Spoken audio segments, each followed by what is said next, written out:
کچھ بھی ہو، تمہاری قسم کا نقصان فراب کو ہی اٹھانا پڑ رہا ہے، چاہے وہ قسم تم نے ضماد کو دی ہو یا خود فراب کو۔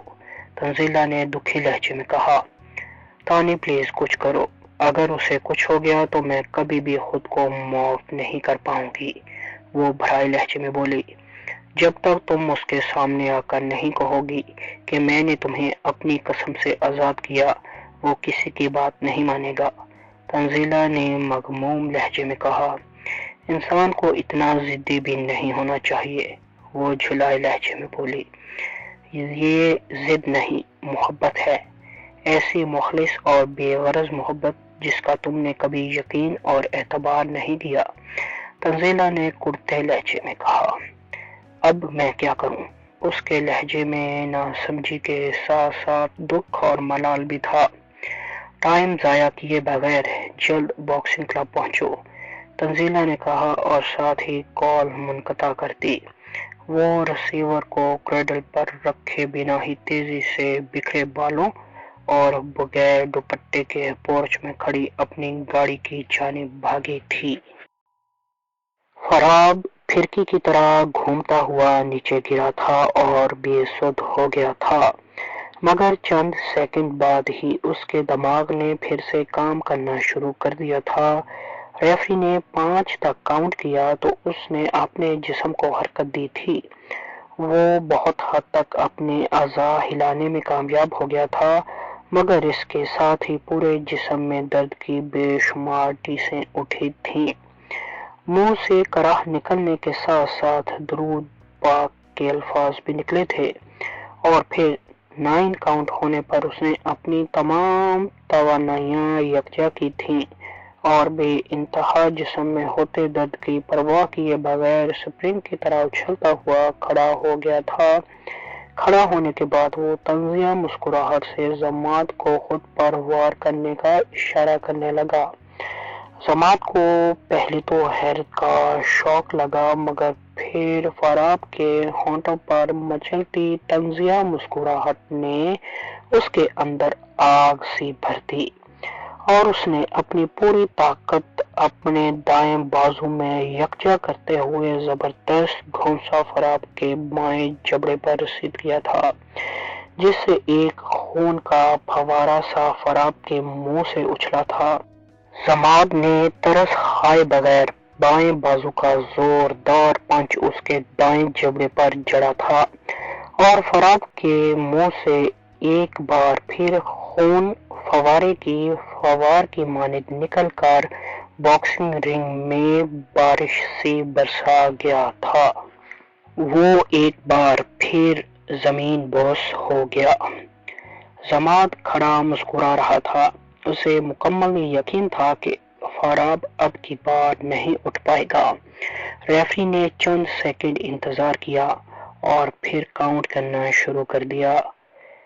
میں اور ذات زمانے بھر میں کہاں دھکے کھاتی رہوں، اس لیے تم سے استدعا اور التجا کر رہی ہوں، خدا را کچھ کرو۔ اللہ پاک کا پیدا کردہ وہ وسیلہ ڈھونڈو جس میں مشیب کے لیے شفا پوشیدہ ہے۔ میں تمہارے سامنے جھولی پھیلاتی ہوں کہ میری جھولی میں اللہ پاک کا پیدا کردہ وہ وسیلہ لا ڈالو۔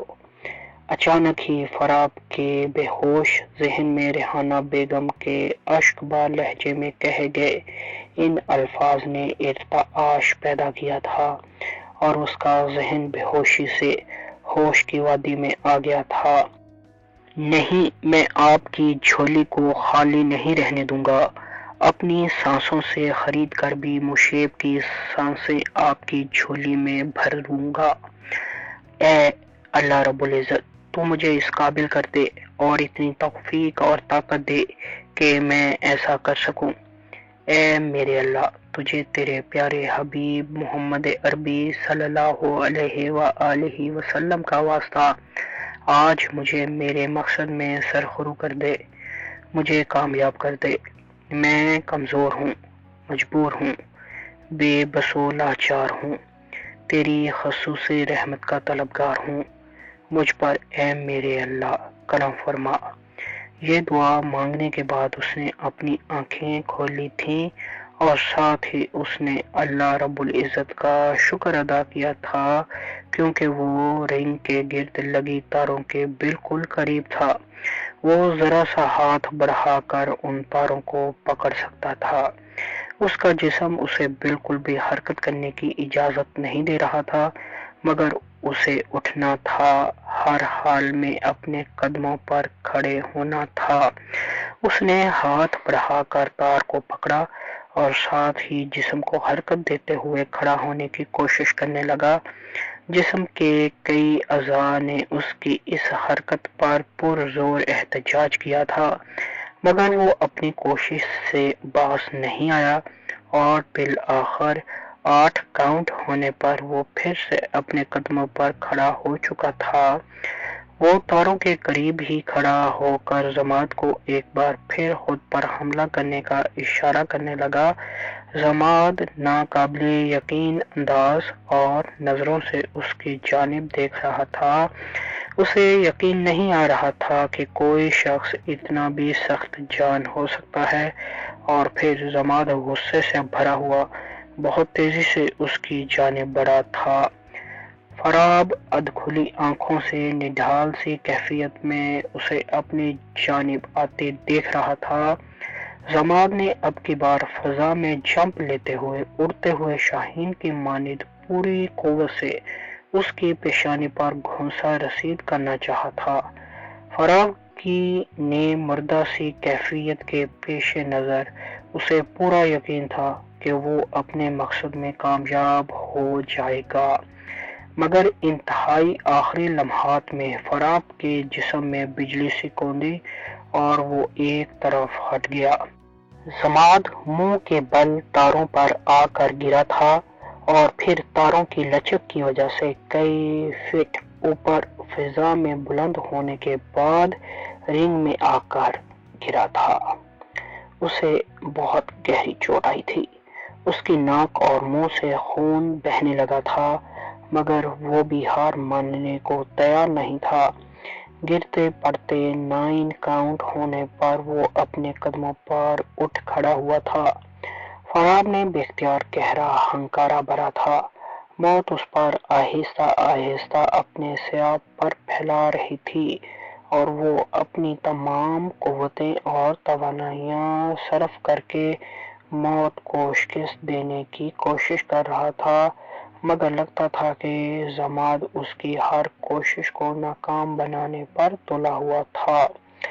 ضماد نے اٹھنے کے بعد ایک زبردست پنچ اس کے چہرے پر رسید کیا تھا، مگر وہ بہت خوبصورتی سے اپنے دونوں ہاتھ چہرے کے سامنے رکھتے ہوئے اس کا وار بلاک کر گیا تھا۔ ضماد نے ایک اور وار اس کے چہرے پر کیا، مگر وہ بھی بے فائدہ رہا کیونکہ فراب اپنے چہرے کو ہاتھوں میں پہنے ہوئے باکسنگ گلوز سے مکمل طور پر ڈھانپے ہوئے تھا۔ ضماد نے اس کے چہرے پر کامیاب وار نہ ہوتے پا کر جھنجھلا کر اس کے پیٹ اور سینے پر پنچوں کی بارش کرنا شروع کر دی تھی۔ فراب کو اس کے پنچوں سے دھکا سا لگا تھا اور وہ پیچھے رنگ کی تاروں کے ساتھ جا لگا تھا۔ اس کے پیٹ اور پسلیوں میں درد کی کئی ٹیسیں اٹھی تھیں اور اس کا تکلیف کے باعث بے اختیار زمین پر لوٹ پوٹ ہونے کو دل چاہ رہا تھا۔ وہ جانتا تھا کہ اگر وہ گر گیا تو اٹھ نہیں پائے گا۔ اسے موت منظور تھی، مگر ہار نہیں۔ اس لیے اس نے مرنے کی ٹھانی اور رنگ کی تاروں میں اپنے دونوں بازو پھنسا کر کھڑا ہو گیا۔ اسی پل اس کی آنکھوں کے سامنے اریبہ کا چہرہ آیا، جو اسے خون میں لت پت دیکھ کر کھڑی مسکرا رہی تھی اور ساتھ ہی اسے سونی اپنے بازو پھیلائے اپنی طرف بلاتی نظر آئی۔ سونو جانی، میں تمہارے پاس آ رہا ہوں، بس چند منٹوں کی دوری ہے۔ وہ مسکراتا ہوا خیالوں میں آئی سونی کے سراپے سے مخاطب تھا۔ ضماد کو اس کی مسکراہٹ زہر لگی تھی اور وہ دیوانہ وار اس پر پے در پے پنچ برسانے لگا۔ فراب تاروں میں اپنے بازو پھنسائے ہوئے ہونے کی وجہ سے گر نہیں رہا تھا اور ضماد جی بھر کر اپنے من چاہے انداز میں اس پر اپنا غصہ اور قہر نکال رہا تھا۔ فراب کا پورا بدن خون میں نہا گیا تھا اور رنگ میں بھی جگہ جگہ خون بکھرا ہوا تھا۔ ایک بار تو ضماد کا دل چاہا کہ وہ اپنے ہاتھ روک دے، مگر اگلے ہی لمحے اسے اریبہ کے خود کو کہے ہوئے یہ الفاظ یاد آ گئے: اگر کبھی تم جان بوجھ کر مقابلہ ہارے تو میرا مرا ہوا منہ نہیں، میں جان بوجھ کر نہیں ہاروں گا۔ اس نے بے اختیار کہتے ہوئے پھر سے فراب پر گھونسے برسانے شروع کر دیے تھے۔ اسی وقت ہی شائقین میں موجود تنزیلہ کی چیختی ہوئی آواز سنائی دی: یہ مر جائے گا، مقابلہ ختم کرو! اور پھر کئی اور آوازیں بھی اس کے ساتھ شامل ہو گئی تھیں۔ سب مقابلہ ختم کرنے کا شور مچانے لگے تھے کہ اچانک وہاں لگے اسپیکر پر اناؤنسر کی آواز گونجی: محترم شائقین، یہ مقابلہ دونوں باکسروں کی رضامندی سے ہو رہا ہے۔ جب تک کوئی ایک باکسر 10 کاؤنٹ یا پھر زبان سے اپنی شکست تسلیم نہیں کر لیتا، تب تک ہم مقابلہ جاری رکھنے پر مجبور ہیں۔ تماشائیوں کا شور دھیما پڑتے پڑتے آخرکار بالکل ختم ہو گیا، صرف تنزیلہ اکیلی ہی چیختی رہ گئی تھی۔ فراب تاروں کے گرد اپنے بازو لپیٹے نیم بے ہوشی کی حالت میں اپنے قدموں پر کھڑا تھا اور ضماد اس پر مکے برساتے برساتے تھک کر نڈھال ہو چکا تھا۔ اس کی توانائیاں جواب دے رہی تھیں۔ اب دیکھنا یہ تھا کہ ان دونوں میں سے نیچے پہلے کون گرتا ہے، اور اب جو بھی گرتا لازمی بات تھی وہ دوبارہ اٹھ نہیں سکتا تھا۔ ضماد نے اس پر ترس کھائے بغیر بالآخر اپنا فیصلہ کن وار اس پر کرنے کی ٹھانی، وہی وار جو وہ پہلے کرنے کی کوشش میں خود تاروں پر جا گرا تھا۔ ضماد نے پیچھے ہٹتے ہوئے چند گہرے سانس لینے کے بعد اپنی تمام قوتوں کو یکجا کیا اور فضا میں جمپ لینے کی کوشش کی، مگر اس کے نڈھال جسم نے اس فعل میں اس کا ساتھ نہیں دیا، تو وہ ویسے ہی فراب کی پیشانی کو ٹارگٹ بناتے ہوئے بڑی تیزی سے اس کی جانب بڑھا۔ وہ پوری قوت سے آخری اور فیصلہ کن پنچ رسید کر کے اب یہ مقابلہ ختم کرنا چاہتا تھا، مگر فراب کی قسمت اچھی کہ جیسے ہی ضماد اس کے قریب پہنچا، اس کی گردن ایک طرف کو ڈھلکی اور وہ بے ہوش ہو گیا، جس کی وجہ سے وہ تاروں کے ساتھ جھول کر رہ گیا تھا اور تاریں قدرے نیچے ہو گئی تھیں، جبکہ ضماد ٹارگٹ مس ہونے کے باعث اپنا توازن کھو بیٹھا اور تاروں کے اوپر سے گھومتا ہوا رنگ کے باہر جا گرا۔ نڈھال تو وہ پہلے ہی تھا، اس لیے گرتے ہی بے ہوش ہو گیا۔ اب فراب رنگ کے اندر تاروں کے ساتھ جھولتے ہوئے بے ہوش پڑا تھا اور ضماد رنگ کے باہر۔ ریفری اس کشمکش میں تھا کہ اب کیا کرے، اور پھر کچھ ہی دیر میں انتظامیہ اور ریفری کے آپس میں صلاح مشورے کے بعد فیصلہ کیا گیا کہ فراب کو تاروں سے الگ کیا جائے اور بے ہوش ضماد کو بھی واپس رنگ میں پہنچایا جائے، پھر 10 کاؤنٹ ہوں۔ اگر تو ان میں سے کوئی باکسر اٹھ کھڑا ہوا تو وہ ونر، ورنہ کسی کے نہ اٹھنے پر مقابلہ برابر قرار دے دیا جائے گا۔ پھر ایسا ہی کیا گیا۔ پہلے فراب کو تاروں سے الگ کیا گیا تو وہ کسماتے ہوئے تھوڑا ہوش میں آ گیا۔ پھر ضماد کو اٹھایا گیا، مگر اس کے جسم نے ذرا حرکت نہ کی۔ ضماد اپنا توازن کھونے کے باعث تاروں کے اوپر سے گھومتا ہوا بہت بری طرح نیچے گرا تھا، جس کے باعث اسے گہری چوٹ آئی تھی۔ یہی وجہ تھی کہ فرش پر سے اٹھانے اور رنگ کے بیچ لٹانے کے باوجود اسے ذرا بھی ہوش نہ آیا تھا۔ ریفری کاؤنٹ شروع کر چکا تھا اور فراب کے کانوں میں ریفری کی آواز پگھلے ہوئے شیشے کی مانند پڑ رہی تھی۔ وہ اٹھنا چاہتا تھا مگر کوشش کے باوجود اٹھ نہیں پا رہا تھا۔ جسم سے بہت سا خون بہہ جانے کی وجہ سے اس کی حالت بہت نازک ہو رہی تھی۔ لمحہ بہ لمحہ وہ موت کے منہ میں جا رہا تھا اور انتظامیہ نہ جانے کس مجبوری کے تحت اسے ہاسپٹل لے جانے کے بجائے مقابلے کا نتیجہ اخذ کرنے پر تلی ہوئی تھی۔ یہ مجبوری دولت کے لالچ کے سوا کیا ہو سکتی تھی؟ بھائی اٹھے نا! اچانک ہی اس کی سماعتوں میں مشیب کی آواز گونجی۔ اس نے یک لخت اپنی آنکھیں کھول دیں اور ساتھ ہی اسے رنگ کی تاروں کے قریب کھڑا مشیب کا ننھا سراپا دکھائی دیا۔ بھائی آئیں نا میرے پاس! مشیب بازو پھیلائے اسے بلا رہا تھا۔ اس نے اٹھنے کی کوشش کی مگر ناکام رہا۔ مشیب بچے بہت درد ہو رہا ہے، میں نہیں آ سکتا، وہ نفی میں سر ہلاتے ہوئے بولا۔ اس کی آواز سن کر ریفری چند لمحوں کے لیے چونکا اور پھر دوبارہ سے کاؤنٹ کرنے لگا، مگر اسے ریفری کی کسی کے کہنے پر بددیانتی سمجھیے یا فراب کی قسمت اچھی کہ ریفری کاؤنٹ بھول چکا تھا اور دوبارہ کاؤنٹ کرتے وقت وہ 6 عدد پیچھے چلا گیا تھا، جس سے کم از کم فراب کو 1 منٹ اضافی مل گیا تھا کیونکہ ہر 10 سیکنڈ بعد ریفری ایک کاؤنٹ کر رہا تھا۔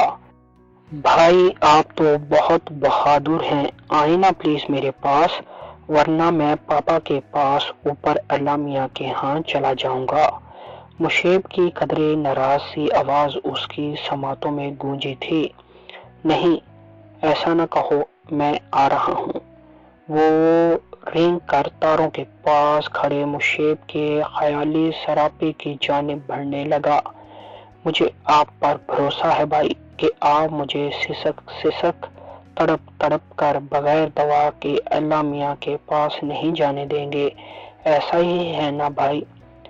ہاں میرے بھائی ایسا ہی ہے، میں اپنے خون کا آخری قطرہ بہا کر بھی تیرے لیے دوا خریدوں گا۔ وہ دیوانہ وار تاروں کی جانب بڑھا۔ یہاں مشیب کھڑا بڑے مان سے اس کی جانب دیکھ رہا تھا۔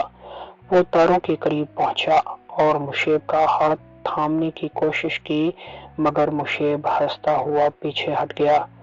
ایسے نہیں بھائی، بہادروں کی طرح کھڑے ہو کر مجھے سینے سے لگائیں، مشیب کی ہنستی ہوئی آواز اسے سنائی دی۔ وہ تاروں کا سہارا لیتے ہوئے بہت زیادہ تکلیف برداشت کرتے ہوئے بالآخر کھڑا ہو گیا مگر اسی وقت تماشائیوں کا شور بلند ہوا اور مشیب کا سراپا کہیں غائب ہو گیا۔ وہ جیت چکا تھا اور شائقین اسے نعروں اور تالیوں سے داد دے رہے تھے۔ وہ چند لمحے حیرت سے صورتحال کا جائزہ لینے کے بعد پھر نیچے گر گیا۔ سہارے کے باوجود اس کی ٹانگیں اس کے جسم کا وزن اٹھانے سے قاصر تھیں۔ بے ہوشی رفتہ رفتہ اس پر پھر غلبہ پانے لگی تھی۔ اسی وقت تنزیلہ بھاگتی ہوئی اس کے پاس آئی تھی۔ یہ تم نے اپنی میری بات سنو، میرے پاس زیادہ وقت نہیں ہے، خون اتنا بہہ چکا ہے، مشکل ہے میں جانبر ہو سکوں۔ سامنے ٹیبل پر گرین کلر کی جو ڈائری پڑی ہے اس میں ڈاکٹر ابوبکر کے ہاسپٹل کا ایڈریس اور اکاؤنٹ نمبر درج ہے۔ تم پلیز لازماً یہاں کی انتظامیہ سے میری انعامی رقم حاصل کر کے اس اکاؤنٹ میں ٹرانسفر کروا دینا۔ اور ہاں، ڈائری میں میں نے کچھ اور بھی تحریر کیا ہے، اسے میری آخری خواہش سمجھنا اور میری آخری خواہش کا ہر صورت میں مان رکھنا۔ تنزیلہ کی بات کاٹتے ہوئے اس نے یہ سب بہت نقاہت کے عالم میں کہا تھا، پھر وہ بے ہوش ہو گیا تھا۔ ایمبولینس آ چکی تھی، اس لیے فوراً دونوں بے ہوش باکسروں کو اٹھا کر اس میں ڈالا گیا